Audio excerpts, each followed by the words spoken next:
Hello, beautiful people, and welcome to Drawing Down the Stars. I am Snappy, and thank you for tuning in for our daily tarot reading for today, June 13th.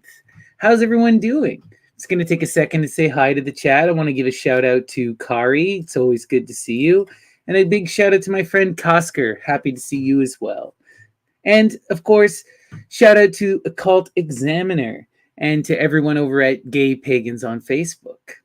So, thank you everyone for tuning in, and we're going to begin by talking about the astrology. So we have basically the same kind of energy today in terms of the astrology, or at least very similar, of a very similar color. And if you look at the stars, what we can see is that all this Gemini energy is still here. It's still this incredibly overwhelming force, right? This bright, communicative, intelligent energy. It's factoring into our sun, into our Venus, into our Mercury, right? It's just this really bright, profound energy at play. At the same time, we have the moon in Virgo, which is really profound energy for doing that deep, reflective work. This is an incredible time to go commune with the moon, right? This is the Virgo is exalted in the moon because the moon is Artemis, is that divine virgin, right? Is the Virago. There's this deep connection here. So this is a really good time also, if we look at the tarot,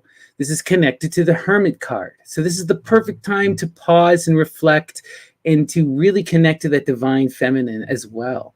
And to do that intuitive work, to look and reflect upon our dreams, right? So very similar energy to the previous day where we wouldn't be communicating with everyone, sharing in community, really looking to learn and to upgrade and to be present in our relationships and in everything. And we want to also be in this reflective state of communicating and looking to our dreams and looking to learning to listen to nature and to our surroundings, listen to the breeze, feel that presence, look, learning to listen is a really profound act, and it's about perception and about being present, and it's a way of communicating with the muse, right? When I was doing my meditation for today and I was thinking about what the energy for today was, I got this profound priestess energy, this profound energy of just having to be, of inspiration, doing that magical work, being in it and just living it, and that is kind of like, it's a very intuitive thing. It's all about connecting in that magical way and just pushing forward and really embracing this kind of muse and following after that muse, right? Good to see you, Gandhi. Shout out to also to Mother Rhea in the chat. Good to see you. So that's sort of the general energy for the day. We're going to do a couple sorties to get things started. We're going to begin with the 10 plays of Euripides. I've been using this one lately. I've been using this with a bunch of people privately as well, and it's been really, really incredibly effective. So for those of you who are unfamiliar with the sortes, this is a form of bibliomancy, that is divination through literature. And this comes out of the Greco-Roman tradition. And the idea is to be inspired by the muses, to seek inspiration to guide your hand and to provide you with a line. And you read a line out of context, or you read a couple and you take inspiration from it.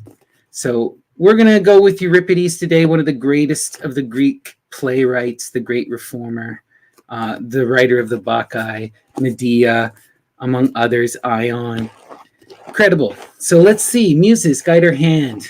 What can we learn from Euripides? How do we best move forward in flow? What do we take from this book today? Lo, lo, great is the blessedness of the great.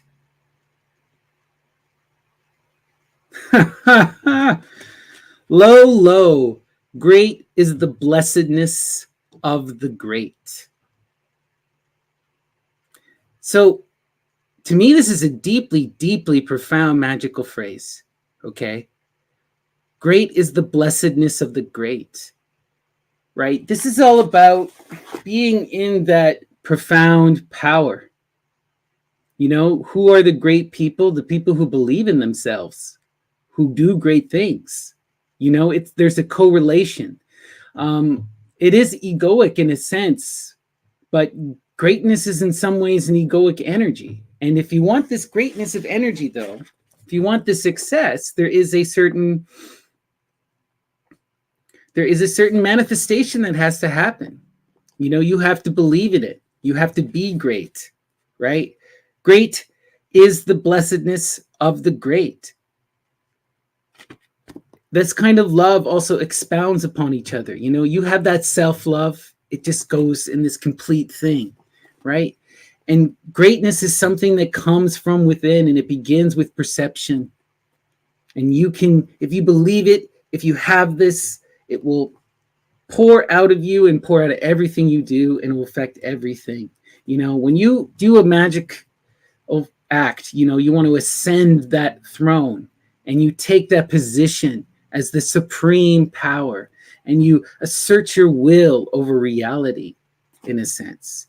It's a deeply profound, great act. It's about embodying greatness and being in that place, you know? That's what you have to do if you want to do magic. Great is the blessedness of the great.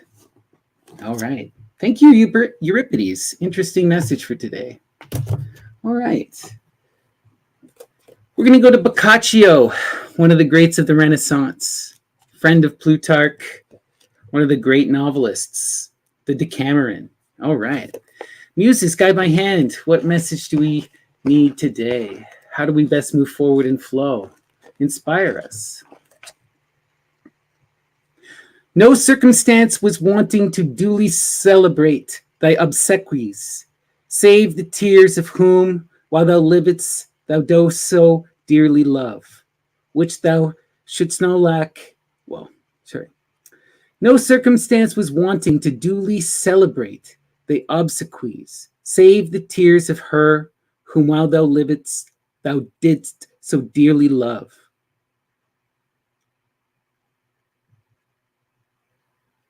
Wow. Save the tears of her whom, while thou livest, thou didst so dearly love. Okay. The message from the Muses here is to pay attention to those who truly love you and those who really care about you. No circumstances was wanting to duly celebrate thy obsequies, save the tears of her. Wow. Right? What this is telling you is that true love, right? That true love is a painful love, and it loves you in spite of all of this circumstance, right? All of this transformation, right? Save the tears of her whom, while thou livest, thou didst so dearly love. Wow. Really pay attention to those who you love and who love you in turn, who stick with you through all of your pains and growths. This is the message, you know. When you fall short, will they stay beside you? Interesting message. All right, let's continue. We're going to now go and read from Antonin Artaud, magus extraordinaire, French playwright, philosopher, incredible, interesting person. Let's see what the Muses have to say. Muses, guide my hand and send us a message from the words of Artaud. There where it smells of shit, it smells of being.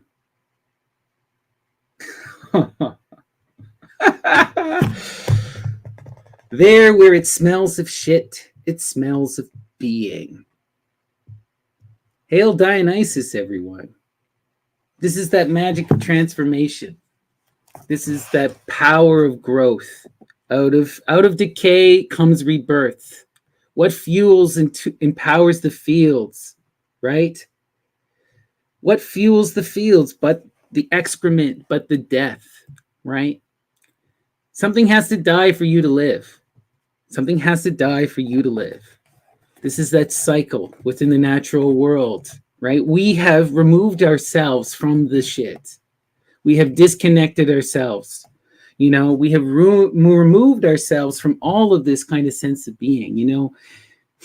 If you connect to the ancestors, they're going to ask you, right? Where does your food come from? Can you answer? They're going to ask you, where does your water come from? Can you answer? Do you know these things? We've lost this deep connection to the natural world and to where our security comes from and how the stuff all even works.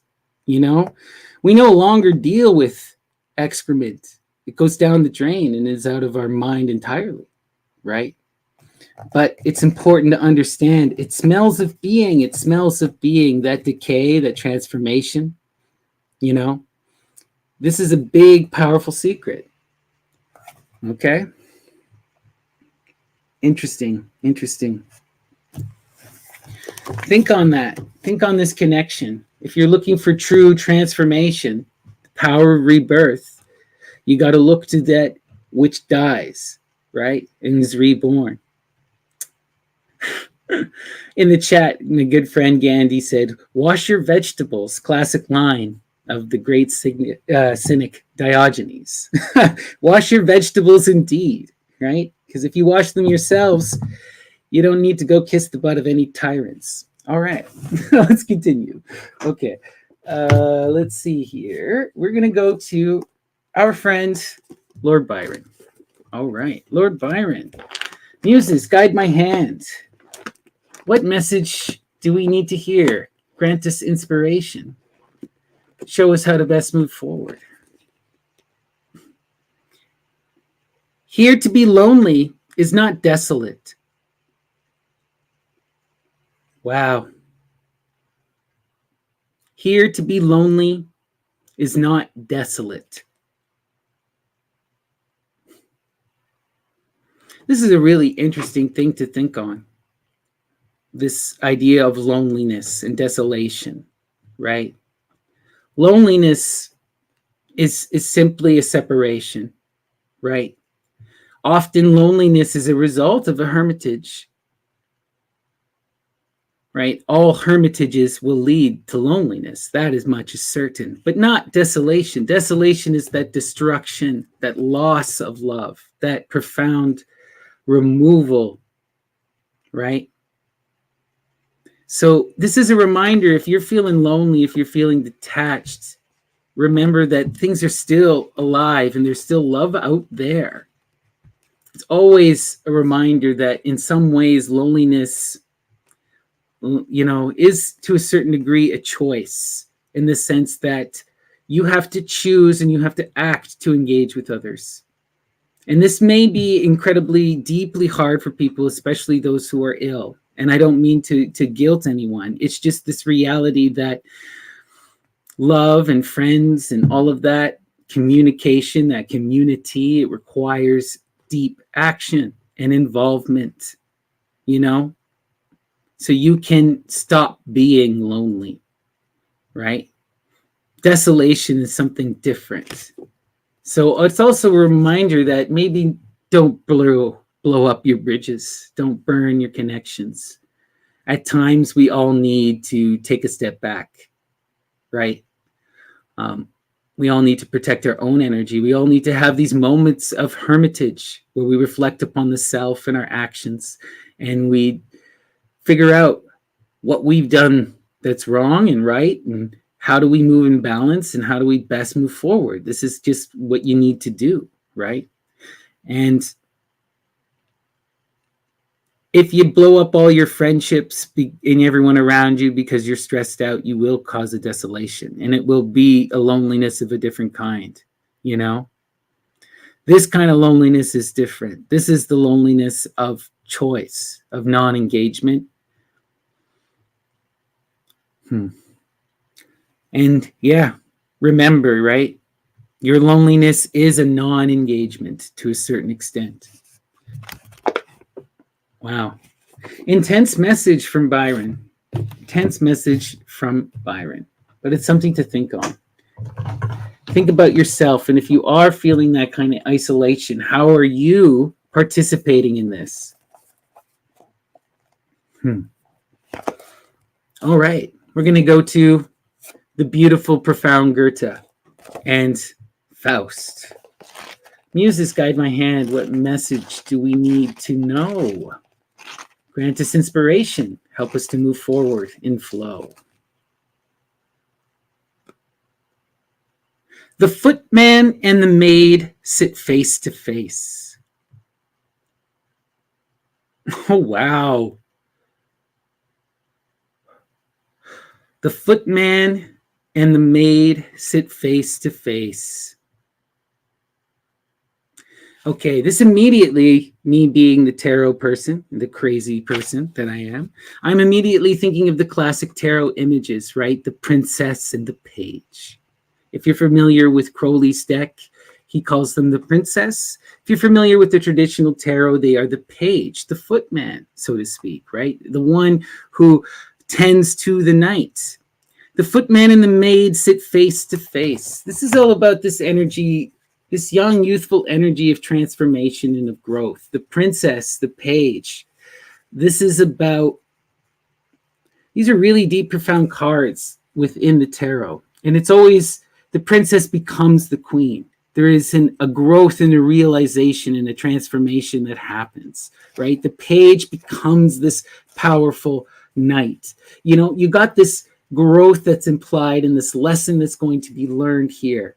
And there's this thing I'm seeing about face to face is that this is a reminder, two sides of either coin. You know, this gender kind of energy is about expression and it's about self, and it is a choice. And it is that, it's an expression, something you can flow between, you know, and that this is a kind of a learning thing and it's a play thing. It's a part of that growth. Maybe it's a page, maybe it's a princess. It's part of that experience of growing up and will be realized when this person becomes a queen or a knight or neither. You know, maybe they stay a fool like some of us. You know, it's interesting to think on, though. And, you know, this imagery of this birth of the child and raising the child and taking responsibility, you know, the page and the princess both have such profound lessons to learn and growth to accomplish, you know. All right, let us continue. We're going to go to one final book here. We got the complete works of Edgar Allan Poe. So let's ask the muses. Guide my hand, muses. What is the message we need to take forward? How do we best move and flow? Inspire us. Okay. Oh, wow. He admitted no visitors at all. He admitted no visitors at all. Again, this energy of isolation, of taking this time out, no visitors, loneliness. The message that I'm receiving, and it's coming in very clear, it also connects to that message of the moon in Virgo. It's now is the time to take a step back, to do that deep reflective work, and to do that, take that time out and sit in silence and listen. Learn to flow. Learn to just be. He admitted no visitors at all. So this isn't even a time for outside voices, right? For those external muses. This is just for personal reflection. Okay? Interesting. Yeah, this is really that lunar energy. Okay. So that's our sortes. We're now going to dive deep into the tarot proper. Well, actually, we'll do a quick fairy pull. I want to do fairies. I've been really having weird energy with fairies a lot lately, and I just love this deck. So let's have fun. All right. So fairies, what's the message? Okay. Music. We had this one the other day. Listen carefully, for there may be a message in the music you hear. Music can lift your soul, rekindle memories, and charm fairies to your door. Always deep, profound messages in music and musical performers, right? I feel like this is a no-brainer, but listen to the lyrics. Look to what you love. Listen around you. The muses are trying to speak to you, and they will speak to you through song. They'll speak to you through word. You can do the musical sortes, right? You can put your records on shuffle and see what happens. All right. Now we're going to go into the tarot proper. So as always, I use the Thoth Tarot deck of Lady Frida Harris and Aleister Crowley. We're going to do the Saturn Square reading where we invoke that authority, that strength, that wisdom of Saturn, and we cut up our life. We put it on a plate. We explore all of the interconnections. We look at the conflicts, and we try to see, how do we best move forward? How do we reflect upon what we've done? How do we adapt and move in flow according to our will? All right. Let us see here. The center card is always the most important card. Beautiful. I love to see this one so much. The universe, right? The universe, this is completion, the ending of a cycle and the birth of a new one. In the center there, you have the incredible goddess, right? That divine virgin again, the Virago, this time fully realized as the supreme power of the universe, right? The mother goddess transcendent, who then gives birth to the cosmic egg, which gives birth to her in that profound cycle, right? This is realization. That's that divine path of Attis come to completion, full transformation and embodiment, right? Ending of the cycle, breaking free, achieving ionic life. So this is an ending, but this is ending in the most positive possible way. And it's a rebirth, right? This is also going to imply the Fool. The universe, the world card, is the mirror of the Fool, because the beginning is also the ending, right? Dionysus, an adoration of Venus. Okay.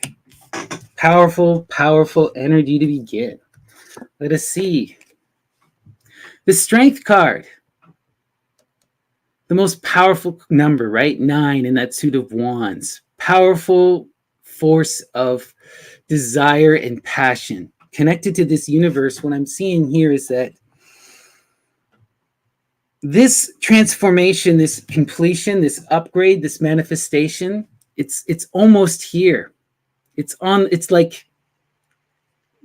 the process of unfolding as we speak for us. There's this incredible upgrade. You know, these things don't ever just happen in a moment. It's like by the time you realize it fully, it's over, but it's like it's hard to explain.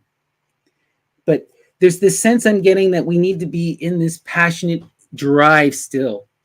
You know, we have to be pushing forward through this completion. And remember, right, an ending is not the end. It doesn't imply a rest. It implies also a rebirth. You got to keep pushing through, right? So we have that strength, that perseverance connected to this profound realization, okay? What's happening next? The Queen Mother discs, right? The harsh mother. This is that mother that is practical and in defense mode. This is the mother that protects her children, Durga, right? This is that staunch person who is about responsibility, building people up, being in that, you know, really intense, strong kind of earth grounded practicality. To me, you know, this is more, it's funny. It's more energy of the Kori, right? This is her halfway through her journey. This is her when she's gone through that underworld transformation and she's had to get serious, take charge, become the queen, supplant Hades, right? That's part of the secret of that mystery. The Kori supplants Hades. She gives birth to Plutos, right? She creates the new cycle and sets the law. She is the queen of the underworld. So there's this profound work that's still unfolding, right? We're in this process of building, of going through those hard realizations, of taking it serious and being practical, doing what is necessary. You know, when you think of the Kori, this is someone who was abducted, but then overcomes that abduction and supplants the abductor. She masters the beast. She becomes the power of the underworld, right? It's no longer an abduction at this point. And this is about us facing those profound, life-changing atrocities, those moments of deep suffering that force you to become mature, right? This is you being that mature person and doing what is necessary. So we need to be in this passionate driving strength. We need to be building. We need to be practical, and we need to do what's necessary for us and those that matter to us, our family. Okay, let's continue. Change. Okay. This is again about our material reality. Two of discs, transforming things and moving in a new positive growth. The two always implies an addition. It grows into four, right? So we have this incredible building up energy coming in where we're trying to change our material surroundings and build that foundation. This is about growth, right? This is about growth and learning to see from the other side. There's always this lesson that needs to be learned for this change to occur, right? You have to change and deal with something that's uncomfortable. All right, let us continue. Lots of lessons in today's reading. Wow, okay. We had this energy come up earlier, the 7 to botch, right? We've now moved from that 6, that pleasure, right? Where all of the loving energy is feeding into one another and is helpful and is flowing. And now we're into this energy where there is a blockage, where there is someone or many, but there is this energy where people aren't being reciprocal. You know, some people are taking on a burden, and this is becoming a poisonous kind of connection that's leading to this, you know, poisoning where everyone is kind of connected, and this is emotional bringing down. You know, we need to be very wary of this energy. I'm seeing it's connected to change. So this shift in our material is going to end this bad connections. We're going to disconnect from the negative energy that is poisoning this well, right? We just need to figure out what that energy is and how we actually go about separating from it. Oh, wow. Oh, wow. Interesting. So we have more cup energy coming in. Interesting. And it's the princess.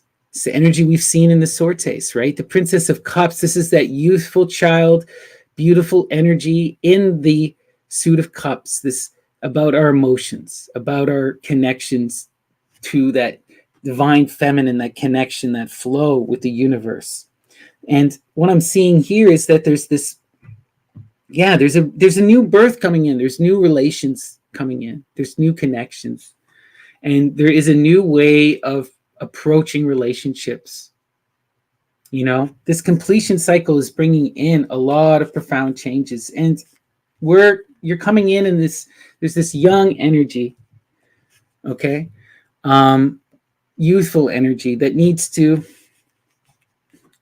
grow up still. You know, you're going through the cycle of change. You're doing the hard work of figuring out how to balance out these emotional connections so that it isn't toxic, right? It's hard work, but we're engaged in this. We're going through this process. We're learning, and it will come to this fruition. All right, let's continue. We're going to go now to we're going to go now to the next row here. So now we have the Ace of Wands. This is about new passionate pursuits. This is an energy we've been seeing a lot over the last several readings, keeps coming up. New drive, new inspiration. So we still need to be in this position where we are looking and we're searching, we're trusting in the muses, we're seeking that inspiration. This really connects to the overall message of today, seeking that inspiration, listening and learning and really taking it as something new and a learning experience. We're being guided in a direction and we don't know how it's going to go yet. And that's okay. All right. Let's continue. So, wow, we have more princess energy again. So much princess, child's rebirth, this new cycles, right? Princess in cups. It's that same energy of learning, of growth, of transformation, of that butterfly kind of transformation. But this time it's in the suits of discs, of pentacles. So this is more practical. Where the other was a growing and a transformation in that emotional realm where we're learning really how to protect ourselves from emotional vampires, for lack of a better word. In this one, we're growing up and we're learning how to manage our material reality.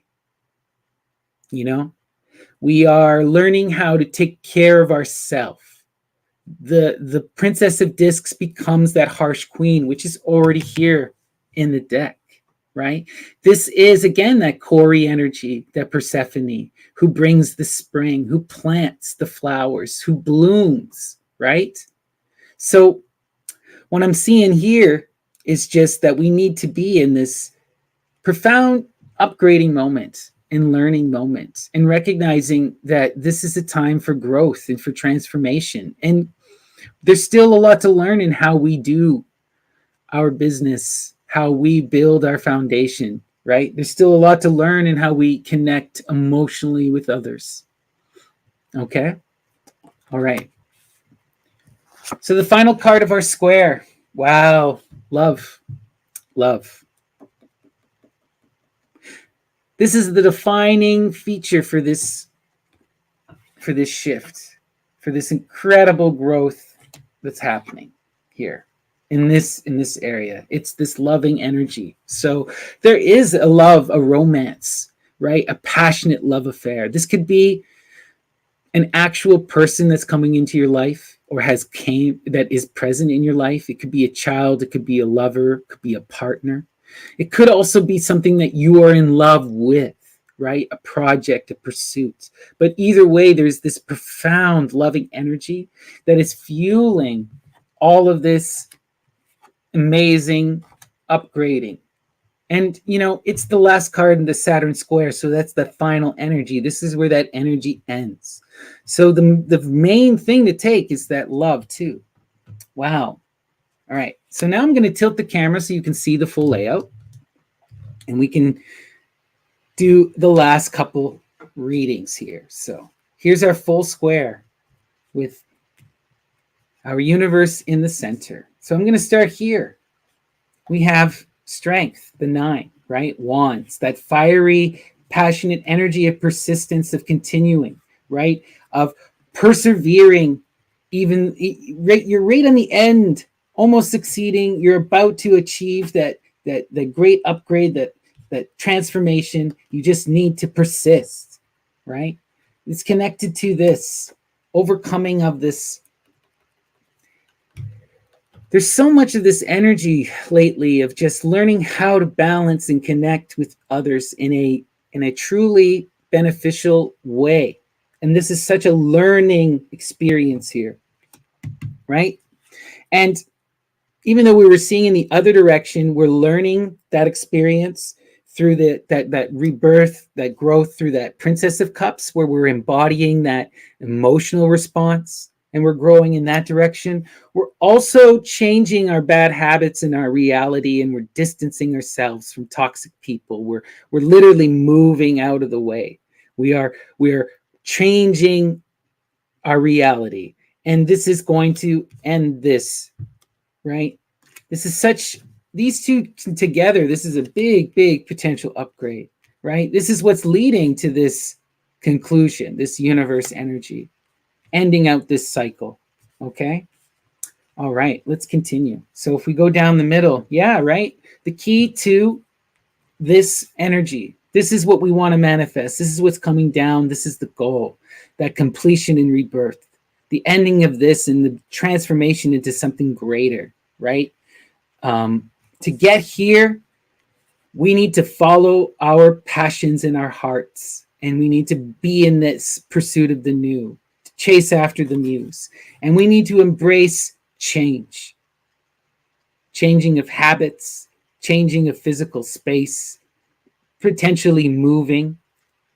Okay, but these two energies here combined is going to bring about and manifest this. Okay, let's continue. So now we have that queen, that practical queen, that harsh queen. What I'm seeing with this queen, this earth queen, this Capricorn, this Virgo queen, right, is she's connected to this incredible child love and this real love, like in this love here. This is beautiful energy. This is the Queen of Discs doing what she does best, right? Loving and taking care of those around her. Okay, so the Queen of Discs, she's that feminine provider. Okay, right? So often the provider is seen as a more of a masculine energy. This is that feminine energy that takes and does it and is responsible and takes care of. So she's connected to this child energy of this new cup, right? This new direction, this new rebirth, this new emotional growth, and this love that's coming in. And this is all deeply interrelated. So look to children, look to mothers again. This is another message I've been receiving so often in these last several readings. The energy of that mother who's responsible, right? Independent, who takes care, keeps coming up. The child, right? This new birth, new perception coming up, and this love. So this is deep energy here. And the key to this is this love, right? So just remember that loving energy, because the previous reading, there was some negativity, or at least there was this loss. There was seeing of this ending of a cycle, and there was energy flowing out. And what I'm seeing is it's coming back in a loving way, but it's transforming and it's being born anew, you know? And you just need to be in that providing energy, building energy. Keep doing what you've been doing on this path, and this is going to come in. This princess will grow up to become a queen, and it's because of that love. Just don't lose sight of the love. You know, this energy here of the Queen of Discs sometimes could be harsh. You know, it needs to be balanced with that Cancer, right? Interesting. Okay, now we're going to do our crosses here. So, beautiful. When we look at the first cross here, we have the universe with the two princesses. This is what's happening. As this princess energy manifests and the one cycle ends and we transform, we are being reborn anew in these modes where we are upgrading. We are learning to be more emotionally mature and more materially responsible. Okay? Huge upgrade, huge, profound growth and transformation. Awesome. And then if we look at the other diagonal, right? This is interesting too.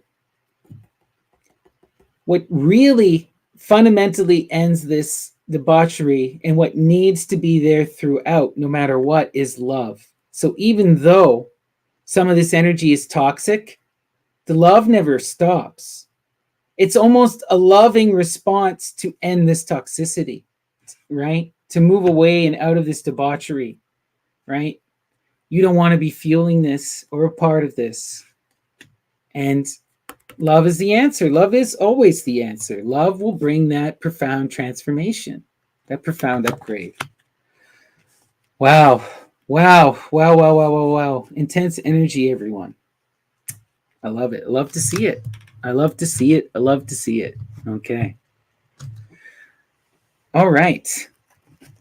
So that was our Saturn square energy. And just, take in this energy of this completion, this upgrade, learning to be more emotionally responsible and more materially responsible, right? Taking power for yourself, becoming a queen, right?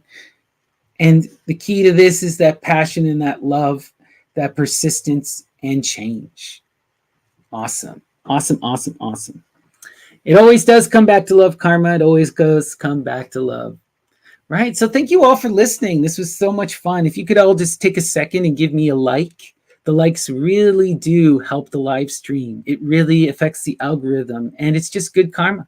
So please do me that one little blessing and give me a like. And if you are interested in yourself receiving a private reading, if you look in the description, you'll find my email, snappyddts@gmail.com. Send me a message there and I'll be happy to converse with you. Some people told me that they were having a bit of an issue with the email. It should be okay, but you can also reach me on the Myth and Lore Discord. I'm Snappy or Lady Snappy. You can find me there and I'm happy to answer any questions. And I'm always open to conversation with people. I love to chat with this community. So please reach out, have some fun. Okay. To end this reading, we are going to do another sortes. What are we feeling today for the sortes? Today's been a day of Euripides. I'm going to keep it a day of Euripides. I had a few clients today and everyone was kind of in shock and awe when I pulled out the messages from here. So, muses, guide my hand, help me to receive your divine inspiration and help us to guide us in flow. How do we best move forward? What can we take away from Euripides? Okay. I mean, be saved. Accept this reward. No dishonorable one your safety for the sake of some mere writing. Be saved. Accept this reward. No dishonorable one your safety for the sake of some mere writing. Huh. This is a really interesting line. Be saved. Accept this reward. No dishonorable one. Let's start with these ones. Be saved. Accept this reward. No dishonorable one. What I'm receiving from the muses is this is about, okay, there's an energy that's coming in to help, that wants to connect and send you this love, that wants you to be transformed, that wants to save you, that wants to be in that loving embrace, right? And some of us are going to see this as dishonorable or as ashamed, maybe, or as we'll be reluctant to accept it. Be saved. Okay? Accept this reward. No dishonor. Your safety. Okay? And don't get caught up in mere writing. What I'm getting here is that there's this, for the sake of some mere writing. Don't get caught up in the sake of art, the sake of creation, okay? Pay attention to that love that's coming in. It's trying to save you. And don't get too caught up in your own creative processes, Wow. Right? This is also about learning to flow and to see the muse, to take what she gives you and be transformed, right? So much. People often ask me, how do you draw down the muse and what does that mean? What is it about? Okay, well, it's just an ask. That's it. If you ask, you're doing it. Okay? But here's the thing. If you ask for something and you truly want it, you have to go through with it. If you don't, it will be painful. And to engage the muse is to engage in a marriage. It's a love relationship, and she will provide if you provide love and you follow. But if you hesitate, if you try to back out, if you don't like how things are going, if it's too difficult, it'll only get worse. Learn from the lesson of Medea, right? And that amazing play by Euripides. If you think of Medea as the muse and Jason as the wizard, what does he do? He invokes her to do what? Gain power. First, he gains the incredible song, right? Written to him or written on the fleece. Not enough. Not enough. He gets her to save him from this incredible escape, to move all the way back across the mountain, provide him with lineage. Still not enough, right? Then he wants to be king. She starts to manifest that energy to make him king, but things go dark, right? And a king gets boiled. Read the book. It's so beautiful. But here's the thing. Jason asked for all of it. He wanted this, and that's how the muse was bringing it about, through this violent transformation. And in the end, he panicked. He didn't like it. He said no to her. You know what? I don't want our kids. I don't want what you're bringing me. None of it will ever be good enough. And what happens to Jason in the end? Everything he ever loved is destroyed. And he is left alone and abandoned, forgotten, shamed. Right? Even though he was able to travel the entire world, to do the impossible, to gain the incredible magic of the fleece, to converse with the muse, he had it all and he lost it all. Okay? Right? Be saved. Accept this reward. There's no dishonor. It's for your safety. Don't spurn this for the sake of art. Okay? I love that. I love it. I love it. All right, everyone, I'm about to do a great talk with my dear, dear friend, Graham.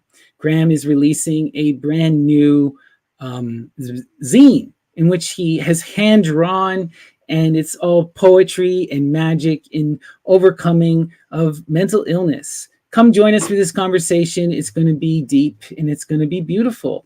So please, I will be back tomorrow with another live tarot reading, and I'll see you in about 10 minutes with Graham for our talk about his zine, Chaosmos. And again, like, subscribe, and if you would like a tarot reading, please get in touch with me through my email, snappyddts@gmail.com. Thank you so much, everyone. Peace and love.